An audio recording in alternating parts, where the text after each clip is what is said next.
Hello dear students, നിങ്ങളുടെ research മെത്തഡോളജിയിലെ 6th chapter ആണ് എടുക്കാൻ പോകുന്നത്. 6th chapter, that is sampling design. Sampling design. Sampling methods, then അതിൻ്റെ total sampling design, ഇതിനെക്കുറിച്ചാണ് ഈ ഒരു ചാപ്റ്ററിൽ ഡിസ്കസ് ചെയ്യുന്നത്. അപ്പോൾ ഫസ്റ്റ് ഓഫ് ഓൾ നമ്മൾ ഒരു എക്സാമ്പിളിലൂടെ പോവുകയാണെങ്കിൽ നമ്മുടെ EMA കോളേജിലുള്ള സ്റ്റുഡൻസിൻ്റെ ഫേവറേറ്റ് ഫുഡ് നമുക്കറിയണം.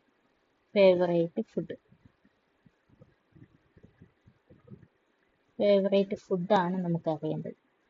അതിന് നമ്മൾ എന്ത് ചെയ്യുന്നത്, ഒരാളോട് ചോദിക്കുക. ഇപ്പോൾ ഫോർ എക്സാമ്പിൾ നമ്മുടെ ക്ലാസ്സിലുള്ള അമ്മനോടാണ് ചോദിക്കുന്നതെങ്കിൽ അമ്മനോട് ചോദിക്കുക ഫേവറേറ്റ് ഫുഡ് ഏതാണ്. അപ്പം അമ്മേൻ്റെ ഫേവറേറ്റ് ഫുഡ് കിട്ടിക്കഴിഞ്ഞാൽ നമുക്ക് എല്ലാവരുടേയും ഫേവറേറ്റ് ഫുഡ് കിട്ടുമോ? ഇല്ലല്ലോ. അപ്പോൾ നമ്മൾ എന്ത് ചെയ്യും, EMA കോളേജിലുള്ള സ്റ്റുഡൻസിൻ്റെ ലിസ്റ്റ് നമുക്ക് കിട്ടും. എവിടെ നിന്നാണ് കിട്ടുക? സ്റ്റുഡൻസിൻ്റെ ലിസ്റ്റ് അഡ്മിഷൻ ലിസ്റ്റിൽ കിട്ടും. അപ്പോൾ സപ്പോസ് എക്സാമ്പിളായിട്ട് അഡ്മിഷൻ ലിസ്റ്റ്, ഈ അഡ്മിഷൻ ലിസ്റ്റിൽ ഓൾ സ്റ്റുഡൻസിന് നമുക്ക് അവൈലബിൾ ആണ്. അപ്പോൾ നമ്മൾ എല്ലാ സ്റ്റുഡൻസിനോടും ചോദിക്കണം നിങ്ങളുടെ ഫേവറേറ്റ് ഫുഡ് ഏതാണ്, നമുക്ക് ചോദിക്കാൻ പറ്റും. പക്ഷെ അങ്ങനെ ചോദിക്കുന്നതിന് പകരം നമ്മൾ എന്ത് ചെയ്യുന്നു, നമ്മൾ ഓൾ സ്റ്റുഡൻസിന് സപ്പോസ് ഒരു 3 കാറ്റഗറി ആയിട്ട് തിരിക്കുകയാണ്. ഇപ്പോൾ commerce and management students, then science students, പിന്നെ ആർട്സ് സ്റ്റുഡൻസ്, ഇങ്ങനെ 3 ക്ലാസിഫിക്കേഷൻസ് ആക്കി.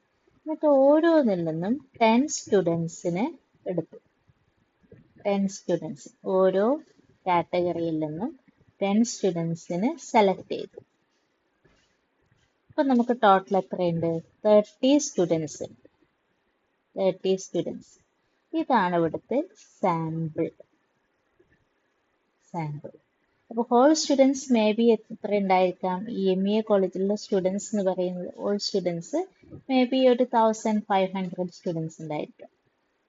ഈ 1500 സ്റ്റുഡൻസിനോട് ചോദിക്കുന്നതിന് പകരം 1500 സ്റ്റുഡൻസിൻ്റെ എടുക്കുന്ന ഡാറ്റ, നിങ്ങളുടെ ഫേവറേറ്റ് ഫുഡ് എന്താണ് കളക്ട് ചെയ്യുന്നതിന് പകരം എന്ത് ചെയ്തു, നമ്മൾ ഈ 30 സ്റ്റുഡൻസിനോടാണ് ചോദിച്ചത്. അപ്പോൾ നമുക്ക് ഏകദേശം ഇങ്ങനെ ഒരു പിക്ചറൈസ് ചെയ്യുകയാണെങ്കിൽ ദിസ് ഈസ് 1500 സ്റ്റുഡൻസ്. ഇതിൽ നിന്ന് നമ്മൾ എന്ത് ചെയ്തു, ഒരു 30 സ്റ്റുഡൻസിൻ്റെ ഒരു സാമ്പിൾ.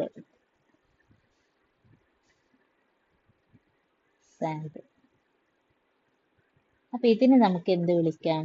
ഇതിന് പോപ്പുലേഷൻ എന്ന് വിളിക്കാം. This is population or universe. നമ്മൾ എവിടെയാണോ സ്റ്റഡി ചെയ്യാൻ പോകുന്നത്, ആ സ്റ്റഡി ചെയ്യാൻ പോകുന്ന area, EMA college students. This is population, this is sample. ഇതെങ്ങനെയാണ് ചെയ്യുന്നത്, ആ ഒരു ചാപ്റ്റർ ആണിത്, സാമ്പിൾ ഡിസൈൻ. അത് നമ്മൾ EMA കോളേജിലുള്ള സ്റ്റുഡൻസിൻ്റെ അടുത്ത് നിന്ന് ഡാറ്റ എങ്ങനെ കളക്ട് ചെയ്യുന്നു, അവരുടെ ഫേവറേറ്റ് ഫുഡാണ് നമ്മൾ കളക്ട് ചെയ്യാൻ പോകുന്നത്, ആ ഡാറ്റയാണ് കളക്ട് ചെയ്യുന്നത്. ആ ഡാറ്റ കളക്ട് ചെയ്യുന്നതിന് എങ്ങനെയാണ് എല്ലാ സ്റ്റുഡൻസിനെയും എടുക്കുന്നതിന് പകരം നമ്മൾ അതിൽ നിന്നും കുറച്ച് സ്റ്റുഡൻസിനെ എടുത്ത് പഠിച്ചിട്ട് എന്ത് ചെയ്യാണ്, നമ്മുടെ EMA കോളേജിലെ സ്റ്റുഡൻസിൻ്റെ ഫേവറേറ്റ് ഫുഡ് ഇതാണെന്ന് പറയാണ്. അപ്പോൾ ഇത് ഏതിൻ്റെ ബേസിലാണ്? ഈ ഒരു സിസ്റ്റത്തെ പറയുന്ന പേരാണ് ഇൻഫറൻഷ്യൽ സ്റ്റാറ്റിസ്റ്റിക്സ് എന്ന് പറയും. അതായത് നമ്മൾ മൊത്തം കോളേജ് സ്റ്റുഡൻസിനെ പഠിക്കാതെ അതിൽ ഒരു ചെറിയ പാർട്ടെടുത്ത് മാത്രം സ്റ്റഡി ചെയ്യും. ഇത് സ്റ്റഡി ചെയ്തതിന് ശേഷം ഇതിൻ്റെ റിസൾട്ട് എന്താണോ, ഈ റിസൾട്ട് ഏതിലേക്ക് കൊടുക്കുന്നു? ഈ പോപ്പുലേഷനിലേക്ക് കൊടുക്കുന്നു. ഇതും ഇങ്ങനെ തന്നെയാണ്. അപ്പോൾ ഇവിടുത്തെ ഫേവറേറ്റ് ഫുഡ് ബിരിയാണിയാണെന്ന് കണ്ടുപിടിക്കുക. ബിരിയാണി. അപ്പം നമ്മൾ പറയുന്നു EMA കോളേജിലുള്ള സ്റ്റുഡൻസിൻ്റെ favourite food is biryani. This is inferential statistics. അപ്പോൾ ഇൻഫറൻഷ്യൽ സ്റ്റാറ്റിസ്റ്റിക്സിൻ്റെ പാർട്ടിലാണ് ശരിക്കും ഈ സാമ്പിളിംഗ് ഡിസൈൻ ഒക്കെ വരുന്നത്. അത് നമുക്ക് നോക്കാം, ഈ ഒരു ചാപ്റ്റർ ഡീറ്റെയിൽ ആയിട്ട് നോക്കാം. അപ്പോൾ വാട്ട് ഈസ് സാമ്പിളിംഗ് പ്ലാൻ? അപ്പോൾ ചാപ്റ്റർ എന്താണ്? Chapter 6 sampling plan. Sampling design. അപ്പോൾ ആദ്യം തന്നെ നമുക്കിത് ചെയ്യുമ്പോൾ, അതായത് EMA കോളേജിലുള്ള സ്റ്റുഡൻസിന് ഇത്ര അഡ്മിഷൻ ലിസ്റ്റ് എന്ന് നമുക്ക് അവിടെ ലിസ്റ്റ് കിട്ടും. ഇവിടെ ഇത്ര ഡിപ്പാർട്ട്മെന്റ് ഉണ്ട്, ഈ ഡിപ്പാർട്ട്മെന്റിൽ ഇന്ന സ്റ്റുഡൻസ് ആണ്, ബോയ്സ് ഇത്ര, ഗേൾസ് ഇത്ര, ഇങ്ങനെ ഓരോന്നിനെ കുറിച്ച് നമ്മൾ ഡീറ്റെയിൽ ആയിട്ട് എന്ത് ചെയ്യണം, ആദ്യം തന്നെ പ്ലാൻ ചെയ്യണം. അതിൽ ഡിസൈൻ എന്ന് പറഞ്ഞാൽ എന്താ? ഓരോന്നും ഡീറ്റെയിൽ. ഇപ്പോൾ ഒരു ഡ്രസ്സ് ഡിസൈൻ ചെയ്യാന്ന് പറഞ്ഞാൽ, ഡ്രസ്സ് ഡിസൈൻ ചുരിദാർ ആണെങ്കിൽ ആ ചുരിദാറിന് എങ്ങനെയായിരിക്കണം, അതിൻ്റെ നെക്ക് എങ്ങനെയായിരിക്കണം വരേണ്ടത്, അതിൻ്റെ സ്ലിറ്റ് എങ്ങനെയായിരിക്കണം വരേണ്ടത്, അതിൻ്റെ കോളർ എങ്ങനെയായിരിക്കണം വരുന്നത്, അങ്ങനെ ഓരോന്നും നമ്മൾ മുൻകൂട്ടി എന്ത് ചെയ്യുന്നു, ഒരു തിയറി ബേസിസിൽ ചെയ്യുന്നു. അങ്ങനെ അതിനെയാണ് അതായത് ഒരു ഡെഫിനിറ്റ് പ്ലാനിനെയാണ് നമ്മൾ എന്ത് പറയുന്നത്, ഡിസൈൻ എന്ന് പറയുന്നത്. Sample design is a definite plan for obtaining a sample from a given population. Given population is a EMA college students. ഇവിടെ നിന്ന് നമ്മൾ ഓരോ ഡിപ്പാർട്ട്മെന്റിൽ നിന്നും എടുക്കുമ്പോൾ എന്തായി, സാമ്പിളായി. അത് എങ്ങനെ എടുക്കണം എന്നുള്ള പ്ലാനാണ് സാമ്പിൾ ഡിസൈൻ എന്ന് പറയുന്നത്. അതിൻ്റെ ഡെഫിനിഷൻ നോക്കാം. A sample design is A theoretical basis. It is A theoretical basis and practical means. രണ്ടുമാണ് അവിടെ നടക്കുന്നത്. തിയറിയാണ് കൊടുക്കുന്നത്, അത് എങ്ങനെയാണ്, എന്തിനു വേണ്ടിയിട്ട്, പ്രാക്ടിക്കലായിട്ട് ചെയ്യാൻ വേണ്ടിയിട്ടുള്ള തിയററ്റിക്കൽ ബേസിസ് ആണ് സാമ്പിൾ ഡിസൈന്. എന്തിനു വേണ്ടിയിട്ട്, we infer the characteristics of a some പോപ്പുലേഷനെ നമുക്ക് ഇൻഫർ ചെയ്യണം, അല്ലെങ്കിൽ പോപ്പുലേഷൻ നമുക്ക് കൺക്ലൂഡ് ചെയ്യണം. ഇന്നതാണ് EMA കോളേജിലുള്ളതിൻ്റെ ഫേവറേറ്റ് ഫുഡ് എന്ന് പറയുന്നത് ബിരിയാണിയാണ് നമുക്ക് പറയണം. എങ്ങനെ, from the characteristics of a relatively few unit comprising. അതായത് നമ്മൾ കൊമേഴ്സ് ഡിപ്പാർട്ട്മെന്റിൽ നിന്നും 10 സ്റ്റുഡൻസിന് എടുത്തു, സയൻസ് 10 സ്റ്റുഡൻസിന് എടുത്തു, ആർട്സിൽ നിന്ന് 10 സ്റ്റുഡൻസ്, അങ്ങനെ 30 സ്റ്റുഡൻസിന് എടുത്തിട്ടാണ് നമ്മൾ എന്ത് ചെയ്യുന്നത്, EMA കോളേജിലുള്ള സ്റ്റുഡൻസിന്റെ മൊത്തം ഫേവറേറ്റ് ഫുഡ് ഈസ് ബിരിയാണിയാണെന്ന് പറയുന്നത്. ഇതിന് വേണ്ടിയിട്ടുള്ള theoretical basis and practical means, practically അത് ചെയ്യാൻ വേണ്ടി കൊടുക്കുന്ന ഡിസൈനെയാണ് സാമ്പിൾ ഡിസൈൻ എന്ന് പറയുന്നത്. ഓക്കെ, ദെൻ ഇനി നമുക്കതിൻ്റെ characteristics of a good sample design. ഇപ്പം നമ്മളാണ് ഒരു സ്റ്റഡി ചെയ്യാൻ പോകുന്നത്, ഒരു പോപ്പുലേഷനെ കുറിച്ച് പഠിക്കാൻ പോവുകയാണ്. എന്താ അങ്ങനെ ചെയ്യുമ്പോൾ നമ്മൾ ആ പോപ്പുലേഷനിൽ സാമ്പിൾ എടുക്കാൻ നമുക്ക് കഴിയുന്നുണ്ട്. അപ്പം അതിന് ഉണ്ടായിരിക്കേണ്ട ക്യാരക്ടറിസ്റ്റിക്സ് എന്തായിരിക്കണം? Sample design should yield A truly representative sample. ഇനി നമുക്ക് സിമ്പിളായിട്ട് പറയണം, നമ്മളെല്ലാവരും ചോറ് കഴിക്കുന്നവരാണ് അല്ലേ? അപ്പോൾ ചോറ് കഴിക്കുമ്പോൾ റൈസ് കുക്ക് ചെയ്യുമ്പോൾ റൈസ് വെന്തക്കണം, അതായത് കുക്ക് അയക്കണോന്ന് അറിയാൻ വേണ്ടി, പാകം അയക്കണോ അറിയാൻ വേണ്ടി നമ്മൾ എന്ത് ചെയ്യും, പോട്ടിലായിരിക്കുമല്ലോ റൈസ് കുക്ക് ചെയ്യുക. അപ്പോൾ നമ്മൾ എന്ത് ചെയ്യും, 1 or 2 വറ്റെടുത്തിട്ട് എന്ത് ചെയ്യും, നമ്മൾ ചെക്ക് ചെയ്യും അല്ലേ?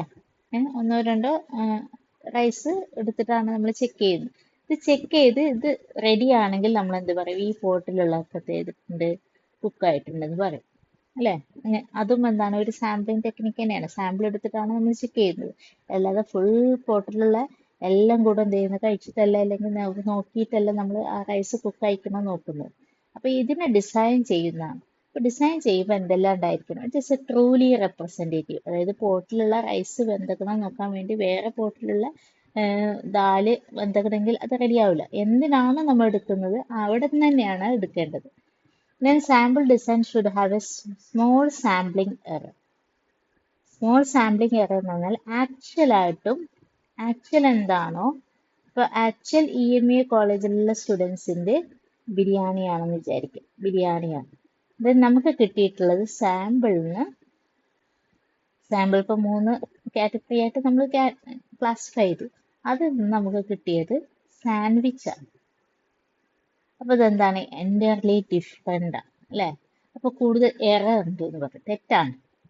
പക്ഷേ നമ്മൾ എടുക്കുമ്പോൾ എന്തായിരിക്കണം, സ്മോൾ സാമ്പിളിങ് എറർ. ഇപ്പോൾ ബിരിയാണി എന്നുള്ള ഇപ്പോൾ എന്താണ്, ഫോർ എക്സാമ്പിൾ ഹൈദരാബാദ് ബിരിയാണി, അപ്പോൾ ഏകദേശം ഒക്കെയാണ് ബിരിയാണിയാണ്, പക്ഷേ എന്താണ് കുട്ടികൾക്ക് കിട്ടിയത് ഹൈദരാബാദ് ബിരിയാണിയാണെന്ന് വിചാരിക്കും.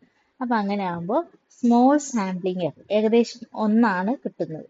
അപ്പോൾ അവർ തമ്മിൽ ആക്ച്വൽ സിറ്റുവേഷൻ തമ്മിലും സാമ്പിളിൽ നിന്ന് കിട്ടുന്നത് തമ്മിലും ഇതായിരിക്കണം, സ്മോൾ സാമ്പിളിങ് എറർ ആയിരിക്കണം, സ്മോൾ ആയിരിക്കണം, അല്ലെങ്കിൽ എറേഴ്സ് ഉണ്ടാവരുത്. Sample design should B economically viable. അത് എന്തായാലും റിസർച്ച് പ്രൊജക്ട് എന്തായാലും എന്തായിരിക്കണം, അത് എക്കണോമിക്കലി വയബിൾ ആയിരിക്കണം. ഭയങ്കര പൈസ ഉണ്ട്, ഭയങ്കര ക്യാഷ് കൊടുത്ത് അങ്ങനെ ആയിരിക്കരുത്. Sample design should be able to control systematic bias. എന്താണ് നമ്മൾ അടുത്തതിൽ പറയുന്നത്? Systematic bias. സിസ്റ്റമാറ്റിക് ഒരു സിസ്റ്റത്തിനുള്ള ബയാസിനെ നമുക്ക് എന്ത് ചെയ്യണം? കൺട്രോൾ ചെയ്യാൻ പറ്റണം. സിസ്റ്റമാറ്റിക് ബയാസ് നോട്ട് ചെയ്ത് വെക്കുക. നമ്മൾ ഇതിന്റെ ബാക്കിയായിട്ട് പറയുന്നതാണ് എന്താണ് സിസ്റ്റമാറ്റിക് ബയാസ് എന്നുള്ളത്. Then results obtained from the sample should be generalized and applicable the whole universe. Generalise ചെയ്യാൻ പറ്റണം. ഇപ്പൊ EMEA കോളേജിലുള്ള സ്റ്റുഡൻസ്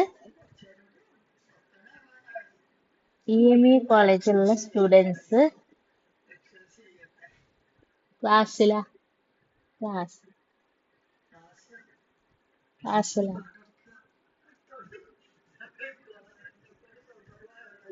EMEA കോളേജ് സ്റ്റുഡൻസിന്റെ കുട്ടികളെ കുറിച്ചാണ് നമ്മൾ പഠിക്കുന്നത്. ദെൻ പഠിക്കുന്നതിന് പകരം നമ്മൾ എന്ത് ചെയ്യുന്നു? ഓരോ സ്ട്രാറ്റയാക്കി മാറ്റി. അതായത് commerce students, then arts students, science students, ഇവരെ എടുത്ത് സ്റ്റഡി ചെയ്തിട്ടാണ് നമ്മൾ ഇവിടെ പറയുന്നത്. ജനറലൈസ് ചെയ്യാൻ പറ്റണം. ദെൻ ഹോൾ യൂണിവേഴ്സിന് അപ്ലിക്കബിൾ ആണ്. ഇത്രയാണ് characteristics of a good sample design എന്ന് പറയുന്നത്. ഇപ്പൊ ഒരു ഗുഡ് സാമ്പിൾ ഡിസൈൻ എന്ന് പറയുന്നത് റെപ്രസെൻറ്റേറ്റീവ് സാമ്പിൾ ആയിരിക്കണം, സാമ്പിൾ അറേസ് സ്മോൾ ആയിരിക്കണം, എക്കണോമിക്കലി വയബിൾ ആയിരിക്കണം, സിസ്റ്റമാറ്റിക് ബയാസിനെ കൺട്രോൾ ചെയ്യാൻ പറ്റണം, then sample generalise or applicable to the whole universe, population universe. Then steps in sample design. നമ്മൾ നേരത്തെ എക്സാമ്പിളിലൂടെ പറഞ്ഞ് എങ്ങനെയാണ് നമ്മളൊരു സാമ്പിൾ എടുക്കുന്നത്, അതന്നെയാണ് സാമ്പിൾ ഡിസൈൻ എന്ന് പറയുന്നത്. ആദ്യം നമ്മൾ എന്ത് ചെയ്യണം? Define population or universe. ഇപ്പൊ നമ്മൾ EMEA കോളേജിലുള്ള സ്റ്റുഡൻസിനാണെങ്കിൽ അവിടുത്തെ EMEA കോളേജ് സ്റ്റുഡൻസ്, ഇതാണ് നമ്മുടെ പോപ്പുലേഷൻ. ഇത് നമുക്ക് എന്ത് ചെയ്യണം? അതിന് വേണ്ടിയിട്ടുള്ള സാമ്പിൾ ഫ്രെയിം, അതായത് EMEA കോളേജ് സ്റ്റുഡൻസിന് എങ്ങനെ നമുക്ക് കിട്ടും? അത് നമുക്ക് കോളേജ് ഡയറക്ടറിയിൽ അല്ലെങ്കിൽ കോളേജിന്റെ അഡ്മിഷൻ ലിസ്റ്റിൽ ഉണ്ടായിരിക്കും അവിടെ സാമ്പിൾ ഫ്രെയിം എന്താണെന്നത്. Specify the sample unit. ആ ഫ്രെയിം കിട്ടിക്കഴിഞ്ഞാൽ നമുക്ക് എന്ത് ചെയ്യണം? സാമ്പിൾ എവിടെ നിന്നൊക്കെ എടുക്കും? അപ്പൊ നമ്മൾ എന്ത് ചെയ്തു? ആർട്സ്, സയൻസ്, കൊമേഴ്സ് ഇങ്ങനെയുള്ള സാമ്പിൾ യൂണിറ്റുകളാക്കി ക്ലാസിഫൈ ചെയ്തു. Then selecting sample method. ഏത് മെത്തേഡിലൂടെയാണ്? മെത്തേഡ് ഇങ്ങനെ ഡീറ്റെയിൽ ആയിട്ട് പഠിക്കുന്നുണ്ട്. അപ്പൊ എങ്ങനെയാണ് ഈ മെത്തേഡ് എടുക്കുന്നത്? Random sampling method, non random sampling method, അങ്ങനെ കുറെ മെത്തേഡുകളുണ്ട്. ലോട്ടറിയിലൂടെ എല്ലാ അഡ്മിഷൻ ലിസ്റ്റിലുള്ള കൊമേഴ്സിലുള്ള സ്റ്റുഡൻസിനെയും നമ്മൾ എടുത്തിട്ട് ഒരു ലോട്ടാക്കിയിട്ട് എന്ത് ചെയ്യുന്നു? അതിൽ നിന്നും എന്ത് ചെയ്യും? സെലക്ട് ചെയ്യുകയാണെങ്കിൽ അങ്ങനെ പല മെത്തേഡുകളുണ്ട്. അത് നമ്മൾ പഠിക്കാൻ പോകുന്നത്. Determine the sample size. എത്ര സൈസ് വേണം? ഇപ്പൊ 30 സ്റ്റുഡൻസ് ആണ് നമുക്ക് വേണ്ടത്, അല്ലെങ്കിൽ 50 സ്റ്റുഡൻസ് ആണ് നമുക്ക് വേണ്ടതെന്ന് തീരുമാനിക്കുക. Specify the sampling plan. Sample plan എങ്ങനെയാണെന്നുള്ളത് തീരുമാനിക്കുക. Selecting the sample. എന്നിട്ടാണ് നമ്മൾ സാമ്പിൾ സെലക്ട് ചെയ്യുന്നത്. This is the sampling design steps. Okay, then ഇത് ഡീറ്റെയിൽ ആയിട്ട് പറയുന്നതാണ് ഇവിടെ ഉള്ളത്. അപ്പൊ ആദ്യം നമ്മൾ പോപ്പുലേഷൻ ഓഫ് യൂണിവേഴ്സ് ചെയ്തു. ദെൻ സാമ്പിൾ ഫ്രെയിം ചെയ്തു. സോഴ്സ് ലിസ്റ്റ് ഞാൻ വന്ന അഡ്മിഷൻ ലിസ്റ്റ് ആണെന്ന് പറഞ്ഞു. ദെൻ സാമ്പിളിംഗ് യൂണിറ്റ്, അതായത് സാമ്പിളിംഗ് യൂണിറ്റിനെ നമ്മൾ ജോഗ്രഫിക്കൽ യൂണിറ്റ് ആയിട്ട് നമ്മൾ ഇവിടെ ഡിപ്പാർട്ട്മെന്റ് വൈസ് ആയിട്ട് എന്ത് ചെയ്തു? ക്ലാസിഫൈ ചെയ്തു. Then state the sample method. ഏത് മെത്തേഡ് വേണമെന്നുള്ളത്, പല മെത്തേഡുകളുണ്ട്, നമ്മൾ പഠിക്കാൻ പോകുന്നുണ്ട്. Determine the sample size. നമുക്ക് എത്ര സാമ്പിൾ സൈസ്, ഇപ്പൊ ചോറ് വെന്തോ നോക്കണമെങ്കിൽ നമ്മൾ എത്ര വറ്റെടുത്ത് നോക്കണം? 1, 2, 3 വറ്റെടുത്ത് നോക്കുന്നു. Spell out the sampling plan. നമ്മൾ ഓരോ സ്റ്റേജിലും എങ്ങനെയാണ് നമ്മൾ അതിന്റെ ഓപ്പറേഷണൽ പ്രൊസീജിയർ എങ്ങനെയാണ് നമ്മൾ ചെയ്യേണ്ടത് എന്നുള്ളത് നടക്കുന്നു. Then select the sample select ചെയ്യുന്നു.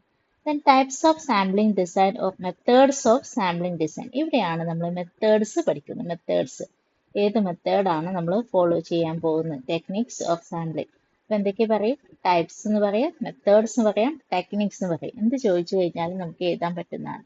അപ്പോൾ 2 മെത്തേഡുകളാണ് മെയിൻ ആയിട്ടുള്ളത്. Probability sampling method. എന്താണ്? Probability sampling technique. ദെൻ അടുത്തത് നോൺ പ്രോബബിലിറ്റി സാമ്പിളിംഗ് ടെക്നിക്ക്. ഇപ്പൊ പ്രോബബിലിറ്റി എന്ന് പറയുന്നത് നോൺ പ്രോബബിലിറ്റി ഒക്കെ ക്ലാസിഫൈ ചെയ്യുന്നത് ഏതിന്റെ ബേസിലാണ്? റാൻഡംനെസിന്റെ ബേസിലാണ്. Random sampling method. Random sampling method, suppose നിങ്ങളുടെ ക്ലാസ്സിൽ ഒരു 67 സ്റ്റുഡൻസ് ഉണ്ടെന്ന് വിചാരിക്കും. 67 students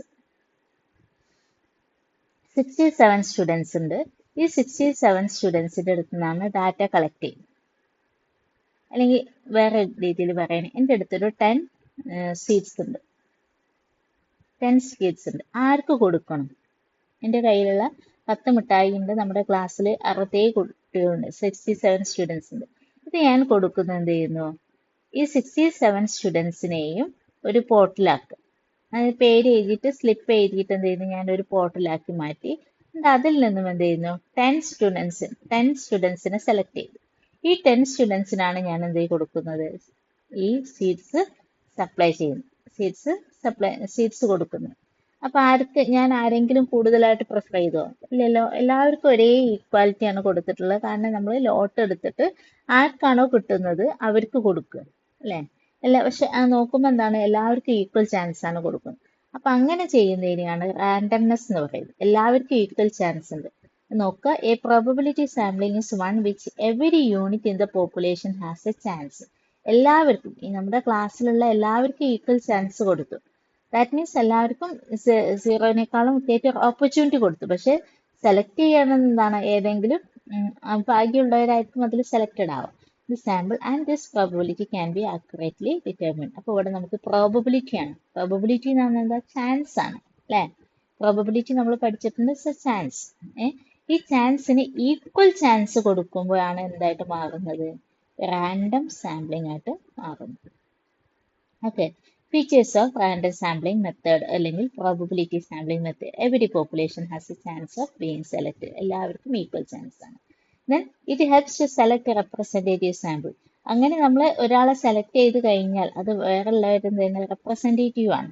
through the randomisation or danger of unknown errors can be minimised. അതുകൊണ്ട് തന്നെ നമുക്ക് അൺനോൺ എറേഴ്സ് മിനിമൈസ് ചെയ്യാൻ പറ്റും. കാരണം എല്ലാവർക്കും ഈക്വൽ ചാൻസ് ആണ്. എനിക്ക് ഇഷ്ടപ്പെട്ട ആളെ ഞാൻ എന്ത് ചെയ്യുന്നില്ല? സെലക്ട് ചെയ്യുന്നില്ല.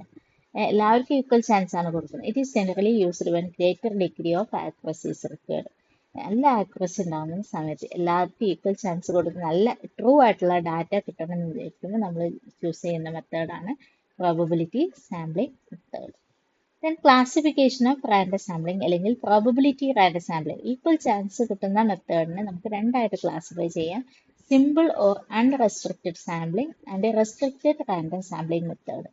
സിമ്പിൾ റാൻഡം സാമ്പിളിംഗ് മെത്തേഡിൽ എന്തൊക്കെ യൂസ് ചെയ്യുന്നത്? സിമ്പിൾ ഓർ അൺറെസ്ട്രിക്റ്റഡ്, അതായത് നമ്മളിപ്പോൾ നമ്മുടെ ക്ലാസ്സിലുള്ള 67 സ്റ്റുഡൻസിനെയാണ് നമ്മൾ അതിൽ നിന്നാണ് ഒരു 10 സ്റ്റുഡൻസിനെ സെലക്ട് ചെയ്യുന്നത്. എല്ലാവർക്കും ഈക്വൽ ചാൻസ് ആണ്. എല്ലാവരെയും നമ്മൾ എന്ത് ചെയ്തു? ലിസ്റ്റിൽ ഉൾപ്പെടുത്തി. എന്നിട്ടാണ് എന്ത് ചെയ്യുന്നത്? ലോട്ട് എടുക്കുന്നത്. That means simple or unrestricted. ആരെയും റെസ്ട്രിക്ട് ചെയ്യുന്നില്ല, അൺറെസ്ട്രിക്റ്റഡ് ആണ്. അത് simple random. It refers the method in which each and every item of the population has an equal and independent chance of being included in the sample. എല്ലാവരും എന്ത് ചെയ്യുന്നു? Include ചെയ്യുന്നു. Then the personal factor is eliminated in the selection of the sample. അതായത് എനിക്ക് ഇഷ്ടപ്പെട്ട ആളെ അല്ലെങ്കിൽ എനിക്ക് ഫേവറബിൾ ആയിട്ടുള്ള ആളെ സെലക്ട് ചെയ്യുന്നതിന് പകരം എല്ലാവർക്കും ഈക്വൽ ചാൻസ് കൊടുക്കുന്നു. ആ മെത്തേഡാണ് lottery method. Then second random number method എന്ന് പറയുന്ന ഒരു മെത്തേഡ്. അങ്ങനെ രണ്ട് മെത്തേഡാണ് ഇതിലുള്ളത്. അൺറെസ്ട്രിക്റ്റഡ് ആയിട്ടുള്ള സാമ്പിളിംഗ് മെത്തേഡ്. എന്താണ് ലോട്ടറി മെത്തേഡ്? ലോട്ടറി എന്ന് പറഞ്ഞാൽ നമുക്കറിയാം, അല്ലേ? എല്ലാവരും എടുക്കുന്നു, അതിൽ നിന്നും ലോട്ട് എടുത്തെടുക്കുകയാണ്. It is the process of drawing a lot from the population. Then second മെത്തേഡാണ് റാൻഡം നമ്പർ മെത്തേഡ്. അതായത് കുറേ ആളുകൾ കൊടുത്തിട്ടുള്ള, ഇപ്പൊ ട്രിപ്പറ്റ്സ് എന്നുള്ള ഒരാളും Kendall and Babington, Fisher and Yates, ഇവരൊക്കെ കോൺട്രിബ്യൂട്ട് ചെയ്തിട്ടുള്ള ഒരു നമ്പർ ലിസ്റ്റ് ഉണ്ട്. ഒരു നമ്പർ ലിസ്റ്റ് 1, 2, 3 എന്ന് പറഞ്ഞ ഇങ്ങനെ ലിസ്റ്റുകൾ. ഈ ലിസ്റ്റിൽ നിന്ന് നമുക്ക് ആവശ്യമുള്ള പോപ്പുലേഷന് സാമ്പിൾ എത്ര എണ്ണം എടുക്കുന്നുണ്ട് എന്നുള്ളത്. കെൻഡാൾ ആൻഡ് ബാബിങ്ടൺ നമ്മൾ പറയാണ് നമ്മുടെ EME കോളേജിൽ 1500 സ്റ്റുഡൻസ് ഉണ്ട്. ഈ 1500 സ്റ്റുഡൻസിനെ റെപ്രസെന്റ് ചെയ്യണമെന്നുണ്ടെങ്കിൽ കെൻഡാളിന്റെ ടേബിളിൽ നോക്കിക്കഴിഞ്ഞാൽ 1500 എത്തുന്നിടത്തും ചിലപ്പോൾ ആണെങ്കിൽ 300 സ്റ്റുഡൻസ് ഉണ്ടാവും. 300. അപ്പോൾ 300 സ്റ്റുഡൻസിനെ നമ്മൾ സാമ്പിൾ ആയിട്ട് എടുക്കും. This is random number method. Under this method number tables, അതായത് ഓരോരുത്തർ നൽകിയിട്ടുള്ള ടേബിൾസ് യൂസ് ചെയ്തുകൊണ്ട് അതിൽ നിന്ന് നമ്മൾ എന്ത് ചെയ്യുന്നു, നമ്പർ എത്ര നമ്പർ വേണമെന്നുള്ളത് തീരുമാനിക്കുന്നു. That is random number method. അപ്പോൾ രണ്ട് മെത്തേഡാണ് അൺറെസ്ട്രിക്റ്റഡ് ആയിട്ടുള്ള സാമ്പിളിംഗ് മെത്തേഡ്. ഇനി റെസ്ട്രിക്റ്റഡ് സാമ്പിളിംഗ് മെത്തേഡ് എങ്ങനെയാണ്? റെസ്ട്രിക്റ്റഡ് സാമ്പിളിംഗ് മെത്തേഡിൽ കുറേ മെത്തേഡുകളുണ്ട്. First method is stratified sampling, then second cluster sampling, multi-stage cluster sampling, systematic or Gaussian sampling, random root sampling. അത് എല്ലാവരുടെയും നമുക്ക് ലോട്ട് എടുത്ത് എല്ലാവരുടെ പേരും എഴുതി ലോട്ട് എടുക്കാനോ അല്ലെങ്കിൽ ടേബിൾ ഒന്നും കൂടെ ഈസിയാണ്. അപ്പം അങ്ങനെ ഈസി അല്ലാത്ത സിറ്റുവേഷനിൽ നമുക്ക് യൂസ് ചെയ്യാൻ പറ്റുന്ന ഒരു മെത്തേഡാണ് റെസ്ട്രിക്റ്റഡ് റാൻഡം സാമ്പിളിംഗ് മെത്തേഡ്. അത് ഓരോന്നും ഡീറ്റെയിൽ ആയിട്ട് നോക്കാം. Stratified sampling method. Stratified sampling method എന്ന് പറഞ്ഞാൽ ടോട്ടൽ പോപ്പുലേഷൻ നമ്മൾ എന്ത് ചെയ്യുന്നു, divided into small groups, that is called strata. എല്ലാ പോപ്പുലേഷനും നമ്മൾ എന്ത് ചെയ്യുന്നു, ഡിഫറെൻറ്റ് സ്ട്രാറ്റയായിട്ട് based on some categorical characteristics. For example EME കോളേജിലുള്ള സ്റ്റുഡൻസിന് നമ്മൾ കാറ്റഗറി ആയിട്ട് പറ്റുന്ന ബോയ്സ് ആൻഡ് ഗേൾസ്, ഇങ്ങനെ കാറ്റഗറി ആയിട്ട് തിരിച്ചു. ഈ കാറ്റഗറിയിൽ നിന്ന് എന്ത് ചെയ്യുന്നു, നമ്മൾ സെലക്ട് ചെയ്യും. ബോയ്സിൽ നിന്ന് ഇത്ര സ്റ്റുഡൻസ് 100 സ്റ്റുഡൻസ്, ഗേൾസിൽ നിന്നും 100 സ്റ്റുഡൻസ്. ഇങ്ങനെ അവിടെ കാറ്റഗറീസിന്റെ ബേസിൽ, കാറ്റഗറി എന്ന് പറഞ്ഞാൽ അവിടെ ക്യാരക്ടറിസ്റ്റിന്റെ ബേസിൽ സത്യസ് ഏജ് ആവാം, അല്ലെങ്കിൽ ജെൻഡർ ആവാം, എഡ്യൂക്കേഷൻ ആവാം. From each stratum B extract simple random sampling. അതിൽ നമ്മൾ simple random sampling method choose ചെയ്യുന്നു. Then merits, it is more representative ആണ്, ensure more accuracy, more geographically concentrated. Demerits എന്ന് പറഞ്ഞാൽ population classified into stratum. അത് പറയുന്ന difficult task ആണ്. എല്ലാവരെയും നമുക്ക് ബോയ്സ് ഇപ്പോൾ EME കോളേജ് സ്റ്റുഡൻസ് എന്നൊക്കെ പറയുന്നത് നമുക്ക് ഈസി ആയിട്ട്, പക്ഷെ കേരളത്തിലുള്ള സ്റ്റുഡൻസിനാകുമ്പോൾ ഓരോ സ്റ്റുഡൻസിനെയും നമുക്ക് സ്ട്രാറ്റാക്കി ഇപ്പോൾ പറ്റും. കാരണം അങ്ങനത്തെ അല്ലാത്ത സമയത്ത് ഇപ്പോൾ ഫോർ എക്സാമ്പിൾ നമുക്ക് ഡിഫറെൻറ്റ് ഏജ് ഗ്രൂപ്പാക്കി ക്ലാസിഫൈ ചെയ്യണം. ഇപ്പോൾ നമ്മുടെ ഫുഡിൻ്റെ പ്രിഫറൻസിന് എടുക്കുക, ഡിഫറെൻറ്റ് ഏജുള്ള ക്ലാസിഫിക്കേഷനിൽ നമുക്ക് ഡാറ്റ എടുക്കണം. ചിലപ്പോൾ എന്താണ് ഭയങ്കര ഡിഫിക്കൽട്ടായിരിക്കും. It requires expert service, it is expensive. ഇനി ക്ലസ്റ്റർ സാമ്പിളിംഗ്. ക്ലസ്റ്റർ സാമ്പിളിംഗ് എന്ന് പറഞ്ഞാൽ size of the population is too large to perform simple random sampling. നമുക്ക് ചിലപ്പോൾ എല്ലാവരുടെ പേരും ലിസ്റ്റ് ചെയ്ത്, ഇപ്പോൾ കേരളത്തിലുള്ള അല്ലെങ്കിൽ നമ്മുടെ ഇന്ത്യയിലുള്ള പീപ്പിൾസിൻ്റെ ഇതാണ് നമ്മൾ പീപ്പിളിൻ്റെ ഇതാണ് നമ്മൾ പഠിക്കുന്നതെങ്കിൽ, അപ്പോൾ എല്ലാ ഇന്ത്യയിലുള്ള ഓരോ ജനങ്ങളെയും നമുക്ക് എന്ത് ചെയ്യാൻ പറ്റില്ല, പേരെഴുതി ലോട്ട് എടുക്കാൻ പറ്റില്ല. അപ്പോൾ ആ സിറ്റുവേഷനിലൊക്കെ യൂസ് ചെയ്യുന്നതാണ് cluster sampling method. Here the entire population is divided into number of clusters. ഇവിടെ സ്ട്രാറ്റയ്ക്ക് പകരം, സ്ട്രാറ്റ എന്ന് പറഞ്ഞാൽ ക്ലാസിഫിക്കേഷൻ ബേസ്ഡ് ഓൺ ദ ക്യാരക്ടറിസ്റ്റിക്സിന്റെ ബേസിലാണ് ക്ലാസിഫൈ ചെയ്യുന്നത്. ഇവിടെ എന്താണ്, divided to number of clusters. Cluster എന്ന് പറഞ്ഞാൽ large group use to primary sampling. അവിടെ പ്രൈമറി സാമ്പിളിംഗ് ഉപയോഗിക്കുന്ന ലാർജ് ഗ്രൂപ്പിനെയാണ് എന്ന് പറയുന്നത് ക്ലസ്റ്റർ എന്ന് പറയുന്നത്. ഇപ്പം കേരളത്തിലാണെങ്കിൽ നമ്മൾ എന്ത് ചെയ്യുന്നു, ഡിസ്ട്രിക്റ്റ് ആയിട്ട് ക്ലാസിഫൈ ചെയ്യുന്നു.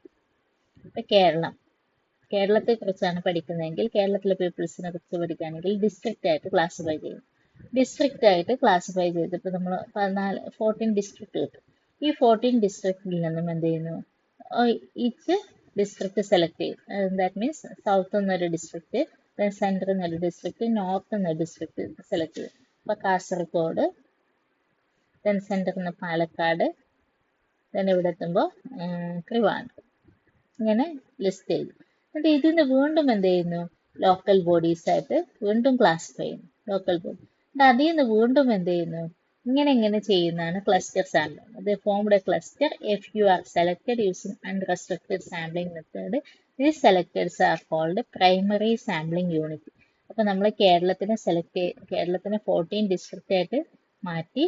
ഈ 14 ഡിസ്ട്രിക്ട് നമ്മൾ പഠിക്കുന്നത് എന്താണ്, നമ്മുടെ പോപ്പുലേഷൻ കേരളമാണ് അല്ലേ. കേരളത്തിലെ ജനങ്ങളെ കുറിച്ചാണ് പഠിക്കുന്ന പോപ്പുലേഷൻ. ഈ കേരളത്തിലെ ജനങ്ങളെ നമ്മൾ 14 ഡിസ്ട്രിക്റ്റ് ആയിട്ട് ബേസ് ചെയ്തു. ഈ 14 ഡിസ്ട്രിക്റ്റ് ആയിട്ട് ക്ലാസിഫൈ ചെയ്ത് നമ്മൾ എന്ത് ചെയ്യുന്നു, റെപ്രസെൻറ്റേറ്റീവ് ആയിട്ട് 3 ഡിസ്ട്രിക്റ്റിനെ സെലക്ട് ചെയ്തു. അപ്പോൾ ഈ 3 ഡിസ്ട്രിക്റ്റിനെയാണ് നമ്മൾ എന്ത് പറയുന്നത്, PSU എന്ന് പറയുന്നത്, നമ്മുടെ പ്രൈമറി സാമ്പിളിംഗ് യൂണിറ്റ്. അതിൽ നിന്നാണ് നമ്മൾ എന്ത് ചെയ്യുന്നത്, സാമ്പിൾസ് സെലക്ട് ചെയ്യുന്നത്, primary sampling unit. The difference between cluster sampling and stratified sampling. Stratified sampling നമ്മൾ സ്ട്രാറ്റയാണ് യൂസ് ചെയ്തത് അല്ലേ. ആ സ്ട്രാറ്റ എങ്ങനെയാണ്, homogeneity within the each group. അവിടെ ഹോമോജീനിറ്റിയുടെ ബേസിലാണ്, അതായത് അവിടെ ഏജിന്റെ ബേസിലാണെങ്കിൽ ഏജ് ആയിട്ട് ക്ലാസിഫൈ ചെയ്തു, എന്നിട്ട് ആ ഓരോ ഏജിൽ നിന്നും എന്ത് ചെയ്തു ഓരോന്ന് സെലക്ട് ചെയ്യാം. Then, but the cluster sampling universe is divided into groups. യൂണിവേഴ്സിനെ ഡിവൈഡ് ചെയ്തത് ഗ്രൂപ്പ്സ് ആണ് അല്ലേ. ഇവിടെ ഹോമോജിനിറ്റിയുടെ ക്യാരക്ടർ ബേസിസിലാണ്, ഇവിടെ ഗ്രൂപ്പ് ആയിട്ടാണ് ക്ലാസിഫൈ ചെയ്തത്. ഇൻ വിച്ച് ദിസ് ഹെട്രോജിനിറ്റി, അവിടെ എന്തുണ്ട് ഹെട്രോജിനിറ്റി ഉണ്ടായിരിക്കാം. ഹെട്രോജിനിറ്റി ആണ് ഡിഫറെൻറ്റ്, അവിടെ ജെൻഡർ അല്ലെങ്കിൽ ഏജ്, ഡിഫറെൻറ്റ് ഏജ് ഗ്രൂപ്പ് അവിടെ ഉണ്ടാവും. ഇവിടെ പറഞ്ഞാൽ ഏജ് എന്നുള്ള ക്യാരക്ടറിനെ ക്ലാസിഫൈ ചെയ്തിട്ടാണ്.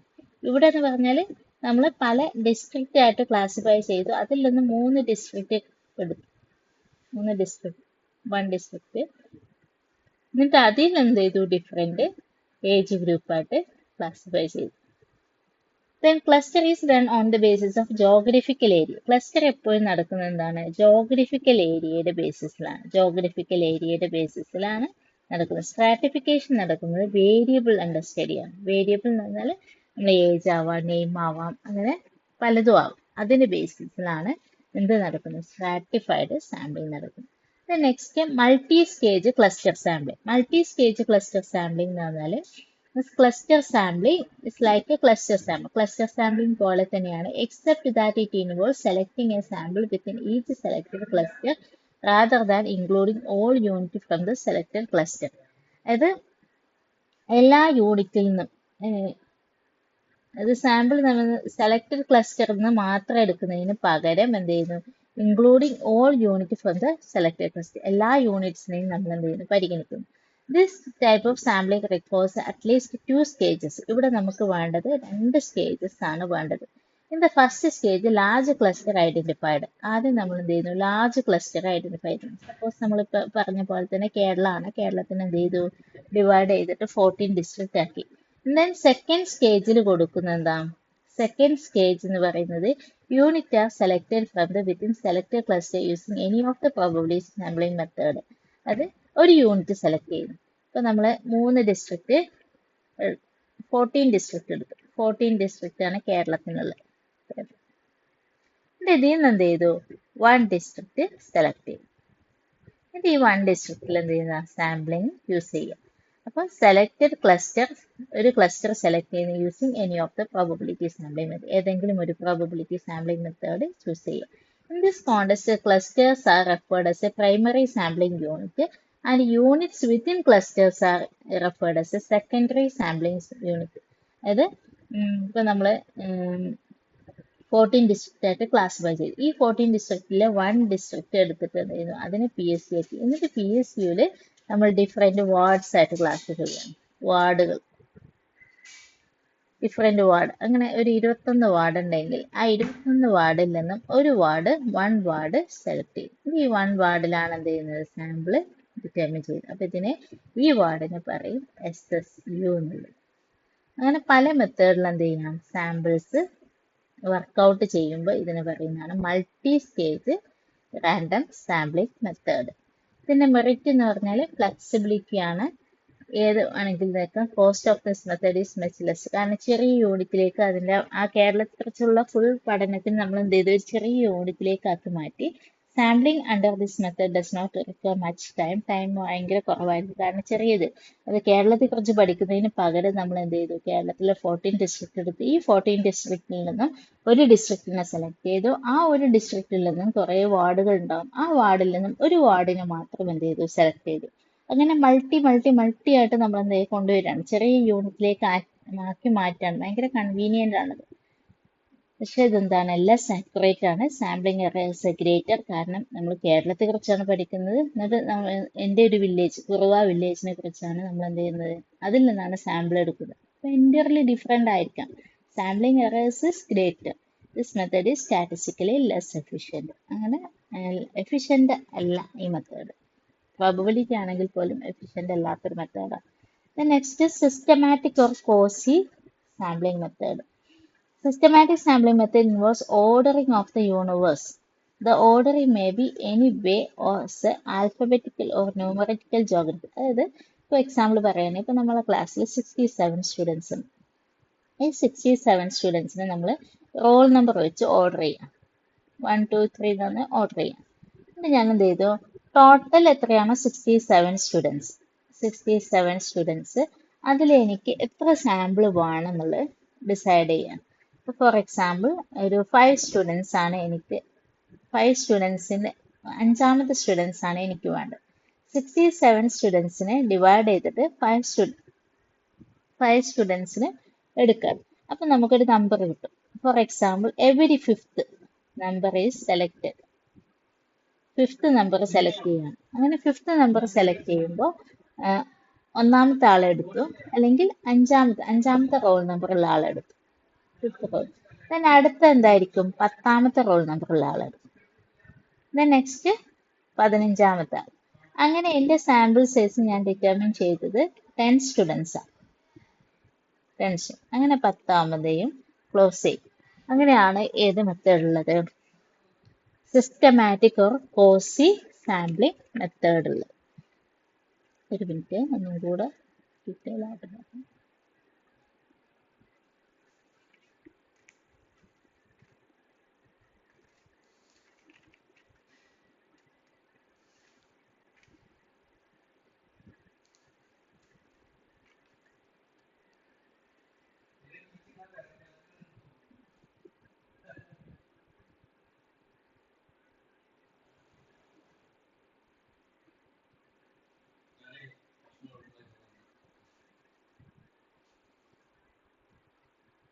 ഓക്കെ, അപ്പൊ ഈ n എങ്ങനെ നമുക്ക് കിട്ടുന്ന വെച്ചാൽ n equal to size of the population. നമ്മുടെ ക്ലാസ്സിലാണെങ്കിൽ 67 students. Then size of the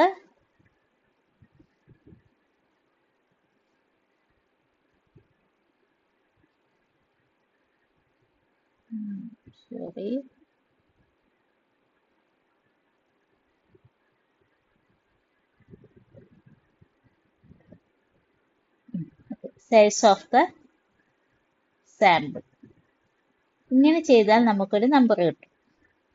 67 students, എനിക്ക് 10 സ്റ്റുഡൻസിനെയാണ് വേണ്ടത്. 10 സ്റ്റുഡൻസിനെ വേണ്ടെങ്കിൽ 6.7 ആയിരിക്കും എനിക്ക് കിട്ടും. 6.7 നമുക്ക് റൗണ്ട് ചെയ്തിട്ട് 7th റോൾ നമ്പറുള്ള എടുക്കും. അപ്പോൾ ഫസ്റ്റിന് ഞാൻ 7th റോൾ നമ്പറുള്ള ആളാണോ അവിടെ എടുക്കും. അടുത്തത് ഏതാണോ നെക്സ്റ്റ് 7th വരുന്നത് 14th റോൾ നമ്പർ. ദെൻ 21. ഇങ്ങനെ എത്ര സ്റ്റുഡൻസിന് എടുക്കും, 10 സ്റ്റുഡൻസിന് എടുക്കുന്നതാണ് systematic or quasi sampling method എന്ന് പറയുന്നത്. സിമ്പിൾ ആണ്, consume short time, spread evenly over the population. എല്ലാവരെയും എന്ത് ചെയ്യുന്നു, ഇതും എന്താണ്, it is a less representative possibility of sampling error ആവാം. Then random route sampling, this method റൂട്ടാണ് ഇവിടെ. This method is used in market research. അതുകൊണ്ട് തന്നെ മാർക്കറ്റ് റിസർച്ചിലാണ് ഈ ഒരു മെത്തേഡ് കൂടുതലായിട്ട് യൂസ് ചെയ്യുന്നത്. ഇവിടെ ഏത് ഷോപ്പാണ് നമുക്ക് എടുക്കേണ്ടത്, അല്ലെങ്കിൽ ഏത് ഗാർബേജ് ആണോ, അല്ലെങ്കിൽ അത് പ്രിമിസസ് ഇൻ അർബൻ ഏരിയാസിന്റെ പ്രത്യേകത തിങ്ങി നിൽക്കുന്നതായിരിക്കും അല്ലേ. ഇപ്പം നമ്മൾ കൊണ്ടോട്ടി ടൗണിലുള്ള ഒരു ഡ്രസ്സിന്റെ ഷോപ്പാണ് എടുക്കുന്നതെങ്കിൽ അപ്പോൾ അഡ്രസ്സ് ആദ്യം സെലക്ട് ചെയ്തിട്ട് random from the sample frame, നമ്മൾ അതിൻ്റെ ഫ്രെയിം ഉണ്ടാക്കും. ഇത്രയാണ് കൊണ്ടോട്ടി ഏരിയയിലുള്ള ക്ലോത്തിന്റെ ഷോപ്പ് എന്ന് പറയുന്നത്. അല്ലെങ്കിൽ അവരുടെ ഇലക്ട്രോ രജിസ്റ്റർ എടുക്കും. അത് ഒന്നിൽ എന്ത് ചെയ്യുന്നു, സ്റ്റാർട്ടിംഗ് പോയിന്റ് ആയിട്ട് വെക്കും. ഒന്ന് starting point. Then individual that gives the instruction to identify further address by taking alternative left and right hand turns at the road junction. ഇപ്പോൾ റോഡ് ഇങ്ങനെ പോവുകയാണെങ്കിൽ ഫസ്റ്റ് ഒരു ഷോപ്പ് ഇവിടെ എടുത്തു, ഒരു ഷോപ്പ് എടുത്തിട്ട് ഇവിടെ ഇങ്ങനെ വളയണം, ഇവിടെ ഇങ്ങനെ നമ്മൾ ഇതാക്കാം. അപ്പോൾ ഇവിടുത്തെ റൈറ്റ് ഫേസിലുള്ള ഷോപ്പ്, നെക്സ്റ്റ് ഷോപ്പ്. പിന്നെ ഇങ്ങനെ ജംഗ്ഷൻ വരുമ്പോൾ ഇവിടെയുള്ള റൈറ്റ് ഷോപ്പ് അല്ലെങ്കിൽ ലെഫ്റ്റ് ഷോപ്പ്. ഇങ്ങനെ പറഞ്ഞിട്ടുള്ള സാമ്പിളിംഗ് മെത്തേഡാണ് റാൻഡം റൂട്ട് സാമ്പിളിംഗ് മെത്തേഡ് എന്ന് പറയുന്നത്. Random route sampling method. Next മെത്തേഡാണ് non probability random sampling method. Non probability sampling method അല്ലെങ്കിൽ non random sampling method. Non random sampling മെത്തേഡിന്റെ പ്രത്യേകത എന്ന് പറഞ്ഞാൽ in which the researcher select samples based on the subjective judgment. അവിടെ ഒരു randomness എല്ലാവർക്കും equal chance ഒന്നുമില്ല. എനിക്കിഷ്ടപ്പെട്ട ആളെ, ഞാനാണ് ഇപ്പോൾ റിസർച്ചർ എങ്കിൽ എനിക്കിഷ്ടപ്പെട്ട ആളെ അല്ലെങ്കിൽ എനിക്ക് കൺവീനിയൻ്റ് ആയിട്ടുള്ള പേഴ്സൺ എന്ത് ചെയ്ത് സെലക്ട് ചെയ്യും. അപ്പൊ എന്താ എല്ലാവർക്കും ഈക്വൽ ചാൻസ് കൊടുക്കോ? ഇല്ല. അങ്ങനത്തെ മെത്തേഡാണ് നോൺ പ്രോബബിലിറ്റി സാമ്പിളിംഗ് മെത്തേഡ് എന്ന് പറയുന്നത്. അതിലുള്ള മെത്തേഡുകളാണ് ആക്സിഡന്റൽ സാമ്പിളിംഗ് എന്ന് പറയുന്നു, കോട്ട സാമ്പിളിംഗ്, ജഡ്ജ്മെന്റ്. അതിന് ഫീച്ചേഴ്സ് ആയിട്ട് ഓരോന്നായിട്ട് ക്ലാസ് ചെയ്യുന്നു. ഓരോന്നും നമുക്ക് പെട്ടെന്ന് നോക്കാം. ആക്സിഡന്റ് സാമ്പിളിംഗ് മെത്തേഡ് എന്ന് പറഞ്ഞാൽ ഇപ്പൊ ഞാൻ EME കോളേജിലുള്ള സ്റ്റുഡൻസിന്റെ ഫുഡ് ഹാബിറ്റിനെയാണ് നമ്മൾ നോക്കാൻ പോകുന്നതെങ്കിൽ എൻ്റെ മുന്നിൽ കാണുന്ന ഒരു കുട്ടീനെ എന്ത് ചെയ്യുന്നു, കോൺടാക്ട് ചെയ്യുന്നു. Then pick those cases which comes across this continuing the process till the total sampling reaches the designated size. ഇപ്പൊ എനിക്കൊരു 50 സാമ്പിൾസ് അല്ലെങ്കിൽ 50 സ്റ്റുഡൻസിനെ വേണം. ഈ 50 സ്റ്റുഡൻസിനെ വേണം. ഞാൻ വരുമ്പോൾ തന്നെ ഗേറ്റിന്റെ അവിടെ നിന്ന് ഒരു കുട്ടീനെ കണ്ടു. അടുത്ത സ്റ്റുഡൻസിനെ അടുത്തത് കണ്ടു. അങ്ങനെ എനിക്ക് 50 സ്റ്റുഡൻസ് ആയി ഞാൻ കംപ്ലീറ്റ് ആക്കി. അതാണ് ആക്സിഡന്റ് സാമ്പിളിംഗ് മെത്തേഡ്. ആർക്കും എപ്പോഴും വേണമെങ്കിൽ വരാം. Then quota sampling method is a non-probability sampling method similar to stratified sampling. Strata ആയിട്ട് ക്ലാസിഫൈ ചെയ്യുക. ഫോർ എക്സാമ്പിൾ, എനിക്ക് ബോയ്സ് ഇത്ര വേണം, ഗേൾസ് ഇത്ര വേണം. ബോയ്സിൽ നിന്നും എനിക്കൊരു 25 സ്റ്റുഡൻസ് ആണ് വേണ്ടത്. അപ്പോൾ എനിക്ക് കാണുന്ന 25 സ്റ്റുഡൻസിനെ ഞാൻ സെലക്ട് ചെയ്തു. ഞാൻ അടുത്ത ഗേൾസിൽ നിന്ന് 25 സ്റ്റുഡൻസ്. അപ്പോൾ ഇവിടെ എന്താണ്, പോപ്പുലേഷനെ സ്പ്ലിറ്റ് ഇൻറ്റു സെഗ്മെന്റ് ആക്കി മാറ്റി. ദെൻ അവിടെ എന്നിട്ട് അതിൽ നിന്ന് എന്ത് ചെയ്തു, എനിക്ക് ഇഷ്ടപ്പെട്ട എനിക്ക് ആകെ 50 സ്റ്റുഡൻസ് ആണ് വേണ്ടത്. ഈ 50 സ്റ്റുഡൻസിനെ 25 മെന്നിൽ നിന്ന് വിമണിൽ നിന്ന് അങ്ങനെ എടുത്തു. അതാണ് കോട്ട സാമ്പിളിംഗ് മെത്തേഡ് എന്ന് പറയുന്നത്, കോട്ട ഡിസൈൻ. പിന്നെ judgmental of purposes sampling. Judgmental sampling method ആണ് റിസർച്ചേഴ്സ് select sample based on purely on റിസർച്ചേഴ്സ് നോളജ് ആൻഡ് ക്രെഡിബിലിറ്റി. റിസർച്ചർക്ക് നോളജ് ഉണ്ട്. ഇപ്പോൾ ഫോർ എക്സാമ്പിൾ, ഞാനിപ്പോൾ ക്ലാസ്സിൽ നന്നായി പഠിക്കാൻ കഴിയുന്ന ഒരു കുട്ടിയുണ്ട്. പഠിക്കാൻ കഴിയുന്ന കുട്ടികളുടെ ലിസ്റ്റാണ് എടുക്കുന്നത്. അപ്പോൾ എനിക്ക് അറിയാം ഇന്ന കുട്ടികൾക്കാണ് ക്ലാസ്സിൽ എക്സാം എഴുതുമ്പോൾ നല്ല മാർക്ക് ഉള്ള കുട്ടികൾ എന്നുള്ളത്. അവരെ ഞാൻ എന്ത് ചെയ്തു, എൻ്റെ പാർട്ടായിട്ട് എടുത്തു, എൻ്റെ സാമ്പിളിൻ്റെ പാർട്ടായിട്ട് എടുത്തു. In other words, research choose only those people who have the deem fit to participate in the research study. അപ്പോൾ ഒരു റിസർച്ച് സ്റ്റഡിയിൽ എനിക്ക് ഫിറ്റായിട്ട് തോന്നുകയാണ് ഇവർ. അപ്പോൾ അവരെ ഞാൻ എടുത്തു. That is judgemental of purposes sampling. Next convenience sampling method. Convenience sampling എന്ന് പറഞ്ഞാൽ അതും നോൺ പ്രോബബിലിറ്റി സാമ്പിളിംഗ് മെത്തേഡാണ്. എനിക്ക് കൺവീനിയൻ്റ് ആയിട്ട്, ഇപ്പോൾ ഫോർ എക്സാമ്പിൾ ഞാനിപ്പോൾ ഒരു സ്റ്റഡി നടത്തുകയാണ്. സ്റ്റഡി നടത്തുമ്പോൾ ആരെയാണെന്ന് ഫ്രെയിം ഒന്നും ചെയ്യുന്നില്ല. എനിക്ക് ഇഷ്ടപ്പെട്ട, എനിക്ക് എൻ്റെ വീടിൻ്റെ അടുത്തുള്ള ആൾ, അല്ലെങ്കിൽ ഞാൻ വർക്ക് ചെയ്യുന്ന കോളേജിൽ MA കോളേജിൽ ആണ് ഞാൻ വർക്ക് ചെയ്യുന്നത്. അപ്പോൾ വർക്ക് ചെയ്യുന്ന കോളേജിലുള്ള സ്റ്റുഡൻസ്, ഇപ്പോൾ അല്ലെങ്കിൽ നിങ്ങളോടൊരു റിസർച്ച് ചെയ്യാൻ പറയണം. അപ്പോൾ നിങ്ങൾക്ക് ഏറ്റവും കംഫർട്ട് ഏതാണ്, നിങ്ങളുടെ ഫ്രണ്ട്സിൻ്റെ അടുത്ത് നിന്ന്, നിങ്ങളുടെ ഫാമിലിയിൽ നിന്നൊക്കെ ഡാറ്റ കളക്ട് ചെയ്യാം. That is convenient sampling method എന്ന് പറയുന്നത്. Convenient to research. Okay, next snowball sample. സ്നോബോളിൻ്റെ പ്രത്യേകത എന്താ? സ്നോബോൾ നമ്മൾ ചെറുതായിട്ട് ഉരുട്ടി ഒരു സ്നോബോൾ ആക്കി മാറ്റി ഇതിനെ നമ്മൾ ഉരുട്ടി കഴിഞ്ഞാൽ എന്ത് ചെയ്യും, ഇങ്ങനെ വലുതായി ഇങ്ങനെ പോകും അല്ലേ? ഉരുട്ടി കഴിഞ്ഞാൽ ഇങ്ങനെ വലുതായിട്ട് പോകും. അപ്പോൾ ആദ്യം നമ്മൾ എന്ത് ചെയ്തു, ഇപ്പോൾ COVID-19 കുറിച്ചാണ് നമ്മൾ എന്ത് ചെയ്യുന്നത്, ഒരു റിസർച്ച് നടത്തുന്നത്. അപ്പോൾ നമ്മൾ ആദ്യം ഒരു കോവിഡ് ഉണ്ടായ ആളെടുത്ത് എന്ത് ചെയ്തു, എത്തിച്ചേരും. ഒരു പേഴ്സണെ അടുത്ത് എത്തിച്ചേരും. അപ്പം അയാളോട് ചോദ്യങ്ങളൊക്കെ ചോദിക്കുമ്പോൾ നിങ്ങൾക്കറിയോ കോവിഡുള്ള, അപ്പം അയാൾ നമുക്ക് എന്ത് ചെയ്യും, രണ്ടാളെ പറഞ്ഞുതരും. ഇനി ഇവരോട് ചോദിക്കും. അപ്പോൾ ഇവർ നമുക്ക് എന്ത് ചെയ്യും, ഒരുപാട് ആളുകൾ അങ്ങനെ പറഞ്ഞ് ലാസ്റ്റ് വലിയൊരു സാമ്പിൾ ടൈമായിട്ട് മാറും. അപ്പോൾ ask to list the names of other people and who enter the opinion are the part of the target population. അവരോട് ചോദിക്കും. അങ്ങനെ സാമ്പിൾസ് സെലക്ട് ചെയ്യും. Then self-selection or volunteer sample. Self-selection is the respondent are only volunteers in this method. Generally, volunteers must be trained to get a set of characters suitable for the purpose. Voluntary basis select ചെയ്യുന്നു. ഇനി നമുക്ക് നോക്കാനുള്ള sample size. അപ്പോൾ ഇതോടുകൂടി methods കഴിഞ്ഞു. ഇനി sample size എങ്ങനെയാണ് determine ചെയ്യുന്നത്. അപ്പോൾ number of observation is taken from the population through which statistical influence. അപ്പോൾ നമ്മൾ പറഞ്ഞു, ഇപ്പോൾ കോളേജിൽ 1500 സ്റ്റുഡൻസ് ഉണ്ട്. ഈ 1500 സ്റ്റുഡൻസിന് 30 സ്റ്റുഡൻസ് ആണ് എടുക്കുന്നത്. 30. ഈ 30 ഏതിൻ്റെ ബേസിലാണ് എടുക്കുന്നത്? This is the sample size. അത് നേച്ചർ ഓഫ് ദ പോപ്പുലേഷൻ ആയിരിക്കാം. ഇപ്പം നമ്മൾ ചോറ് വെന്തോ എന്ന് നോക്കാൻ വേണ്ടി, റൈസ് കുക്ക് ചെയ്യാൻ വേണ്ടിയിട്ട് നമ്മൾ എന്തെടുത്തു, 1 or 2 വറ്റെടുത്തിട്ട് എന്ത് ചെയ്തു, നമ്മൾ നോക്കി അല്ലേ? കാരണം ഈ 1 or 2 വറ്റതിന് റെപ്രസെൻറ്റേറ്റീവ് ആണ്. അപ്പം നമുക്ക് എത്ര സൈസ് മതി? 2 റൈസ് മതി അല്ലേ? 2 rice. This the sample, this population. രണ്ട് സാമ്പിൾ മതി. അപ്പൊ ഏതിനെ ഡിറ്റർമിൻ ചെയ്യും? നേച്ചർ ഓഫ് പോപ്പുലേഷൻ, നമ്മൾ എടുക്കാൻ പോകുന്ന ഡാറ്റ, അല്ലെങ്കിൽ complexity of tabulation, problem related with collection of datas, types of sampling, basic of information, degree of accuracy determine. ഇതിൻ്റെയൊക്കെ ബേസിലാണ് സാമ്പിൾ സൈസ് എത്ര എണ്ണം എടുക്കേണ്ടത്. നമുക്ക് 2 വെറ്റാണോ എടുക്കേണ്ടത്, 10 വെറ്റാണോ എടുക്കേണ്ടത്, 5 വെറ്റാണോ എടുക്കേണ്ടത്, അല്ലെങ്കിൽ 2 സ്റ്റുഡൻസിനെയാണോ എടുക്കേണ്ടത്, 5 സ്റ്റുഡൻസ്, ഇതൊക്കെ ഇതിനനുസരിച്ചായിരിക്കും നമ്മൾ ചെയ്യേണ്ടത്. Principles of sampling. Sampling determine ചെയ്യുന്നതിന് 2 പ്രിൻസിപ്പിൾസ് ആണ് പറയുന്നത്. അതായത് സ്റ്റാറ്റിസ്റ്റിക്സിൽ 2 പ്രിൻസിപ്പിൾസ് ആണ് സാമ്പിൾ റിലേറ്റഡ് ഉള്ളത്. ഒന്ന് പ്രിൻസിപ്പിൾസ് ഓഫ് സ്റ്റാറ്റിസ്റ്റിക്കൽ റെഗുലാരിറ്റി, നിങ്ങൾ സ്റ്റാറ്റിസ്റ്റിക്സ് പഠിച്ച സമയത്ത് പഠിച്ചിട്ടുണ്ടാവും. Principles of statistical regularity and ഇനേഷ്യ ഓഫ് ലാർജ് നമ്പേഴ്സ്. അതായത് നമ്മൾ സാമ്പിൾ പ്രൊസീജിയേഴ്സ്, സാമ്പിൾ എടുക്കുമ്പോൾ എന്തൊക്കെ ഉണ്ടായിരിക്കണം? Criteria of, okay, principles of statistical regularity and ഇനേഷ്യ ഓഫ് ലാർജ്. സിമ്പിൾ ആയിട്ട് പറയാം. അതായത് നമ്മളൊരു പോപ്പുലേഷൻ സ്റ്റഡി ചെയ്യുന്നതിന് എന്തെടുത്താൽ മതി? സാമ്പിൾ എടുത്ത് സ്റ്റഡി ചെയ്ത്, പോപ്പുലേഷൻ എൻട്രി നമ്മൾ സ്റ്റഡി ചെയ്യേണ്ട ആവശ്യമില്ല. സാമ്പിൾ എടുത്ത് ഇതിനെ സ്റ്റഡി ചെയ്ത് കഴിഞ്ഞാൽ തന്നെ നമുക്ക് ഏതിനെ ഇൻഫർ ചെയ്യാം? പോപ്പുലേഷൻ ഇൻഫർ ചെയ്യാം. This is a statistical regularity. Then ഇനേഷ്യ of large numbers. Large number നമ്മൾ എടുക്കണം. ഫോർ എക്സാമ്പിൾ നമ്മളിപ്പോൾ EMA കോളേജിലുള്ള 1500 സ്റ്റുഡൻസിനെ സ്റ്റഡി ചെയ്യുന്നതിൽ ഓൺലി 30 സ്റ്റുഡൻസിനെ സ്റ്റഡി ചെയ്തു. 30 സ്റ്റുഡൻസിനെ സ്റ്റഡി ചെയ്ത് നമുക്ക് എന്ത് ചെയ്യാം? ഈ 1500 സ്റ്റുഡൻസിന്റെ നേച്ചർ നമുക്ക് മനസ്സിലാക്കാം. ഇവിടെ നമുക്ക് 50 സ്റ്റുഡൻസിനെ സ്റ്റഡി ചെയ്തു. എത്രത്തോളം നമ്മൾ സാമ്പിൾ സൈസ് ഇൻക്രീസ് ചെയ്യുന്നോ അതിനനുസരിച്ച് നമുക്ക് എന്ത് ഉണ്ടാവും? എറേഴ്സ് കുറക്കാം.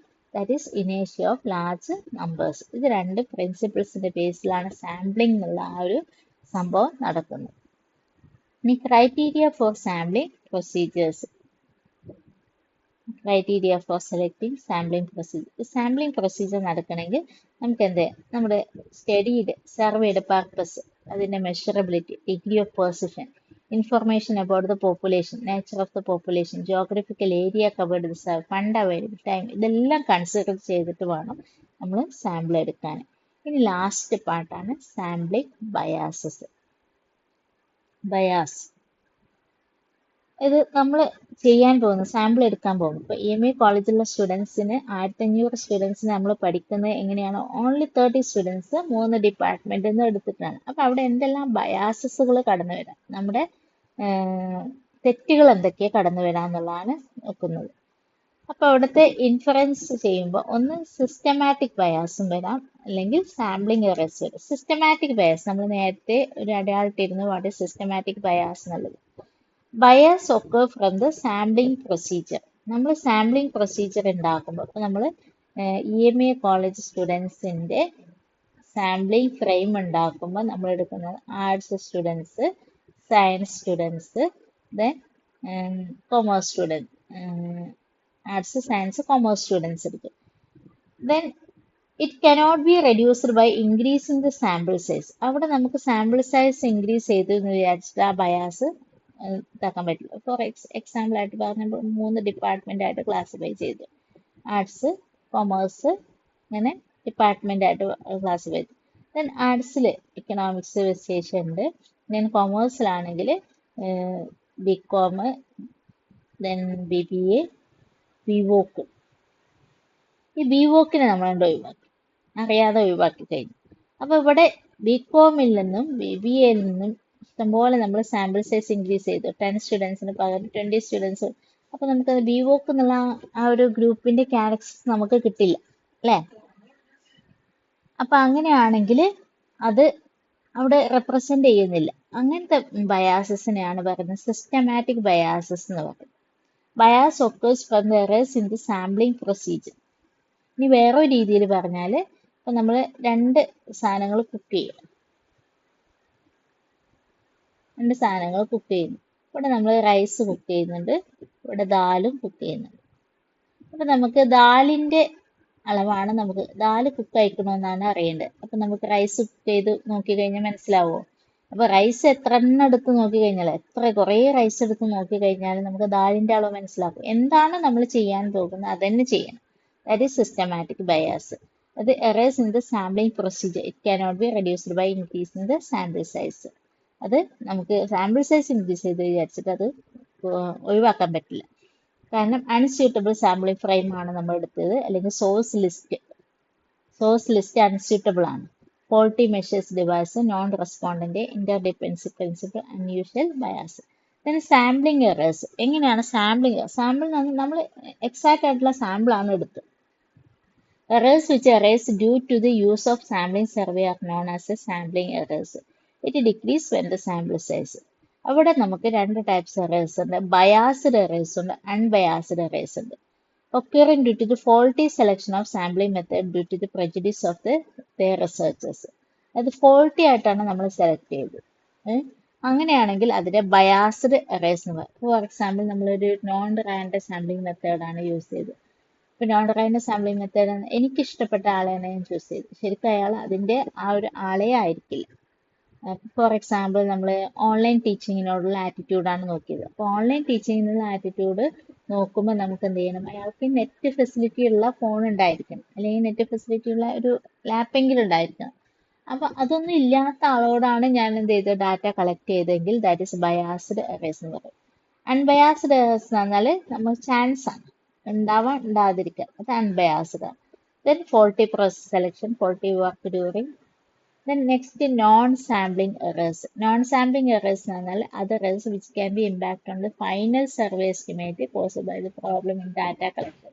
ഡാറ്റ ഒക്കെ കളക്ട് ചെയ്ത് നമ്മൾ സാമ്പിൾസിൻ്റെ അടുത്ത് 10 സ്റ്റുഡൻസിന് ഡാറ്റ ഒക്കെ എല്ലാം കളക്ട് ചെയ്ത്, ഡാറ്റ ഒക്കെ കളക്ട് ചെയ്തിട്ട് വീണ്ടും എറേഴ്സ് വരികയാണെങ്കിൽ പ്രോസസ്സിങ്ങോ സാമ്പിൾ ഡിസൈനിങ്ങോ അങ്ങനെ എന്തെങ്കിലും ചെയ്യുകയാണെങ്കിൽ that is known sampling errors. Causes of non-sampling errors: over coverage, under coverage, measurement, processing errors. അതായത് ഇപ്പോൾ EMA കോളേജ് സ്റ്റുഡൻസിന് എടുക്കുന്നതിന് പകരം ഒരു ഏരിയയിൽ മാത്രം, കൊമേഴ്സ് ഡിപ്പാർട്ട്മെന്റ് മാത്രം നോക്കി, അപ്പോൾ അത് അണ്ടർ കവറേജ് ആണ്. ഓവർ കവറേജ് ആണ് EMA കോളേജ് പഠിക്കുന്നതിന് പകരം എല്ലാ കോളേജും പഠിച്ചു കഴിഞ്ഞാൽ എന്താ, ഓവർ കവറേജ് ആണ്. മെഷർമെന്റ് എടുക്കുന്ന സമയത്ത് പല മെഷർമെന്റ് ടെക്നിക്സുകളും നമ്മൾ ഓൾറെഡി പഠിച്ചു കഴിഞ്ഞാണ് അവിടുത്തെ. ദെൻ പ്രോസസ്സിങ് എറേഴ്സ്, പ്രോസസ്സ് ചെയ്യുമ്പോൾ ഉണ്ടായ എറേഴ്സ്. നോൺ റെസ്പോൺസ്, ചില റെസ്പോണ്ടന്റ്മാർ എന്ത് ചെയ്യും, റെസ്പോണ്ട് ചെയ്യില്ല. അങ്ങനത്തെ കാരണങ്ങൾ കൊണ്ട് എന്ത് ചെയ്യാം, ഈ sampling errors, non sampling errors, sampling അല്ലാത്ത കാരണങ്ങൾ കൊണ്ടുണ്ടാകുന്ന എറേഴ്സ് ആണ് നോൺ സാമ്പിളിംഗ് എറേഴ്സ്. ഇത്രയാണ് ഈ 6th ചാപ്റ്ററിൽ നമുക്ക് പഠിക്കാറുള്ളത്.